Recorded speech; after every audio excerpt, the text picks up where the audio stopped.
ఏ కూరలు చేసినప్పుడు అమ్మమ్మ వాళ్ళు గుర్తొస్తారో రారో గానీ, ఈ ఆకుకూరలు చెయ్యాలి అనుకున్నప్పుడు మాత్రం ఖచ్చితంగా మా అమ్మమ్మ అయితే గుర్తొస్తది. మా అమ్మమ్మ 2 కట్టల ఆకుకూర ఒలిచైనా సరే ఓపికగా చేసేది.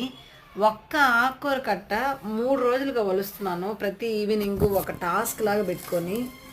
అయినా ఇంకా ఉన్నాయి. అయినా ఇంకా ఉన్నాయి. ఇవి చూసినప్పుడంతా విరక్తొస్తుంది. ఈ మెంతాకు చిన్న ఆకుల్లా కనిపిస్తున్నాయి కానీ వస్తూనే ఉంది. అది అసలు నెవర్ ఎండింగ్ ప్రాసెస్ ఏమో అనిపిస్తుంది. డైలీ సీరియల్ లాగా ఒలుస్తుంటే వస్తూనే ఉన్నాయి. కానీ మా అమ్మమ్మ కూర చేసేది, తాలింపు చేసేది. మళ్ళా ఆశ్చర్యం ఏమిటంటే ఇంత పెద్ద ఆకుకూర కట్ట ఒలిస్తే ఇంతే తాలింపు అవుతుంది. నలుగురికి పట్టుమని కూడా రాదు. ఏంటో ఈ ఆకుకూరలు అంటే చిరాకు. మీకు ఎలా అనిపిస్తుంది? మీకు ఈజీగా ఒలిచేస్తారా, లేకపోతే మీకు ఇలానే మీ అమ్మ గుర్తొస్తారా? కమెంట్ సెక్షన్లో మెన్షన్ చేయండి.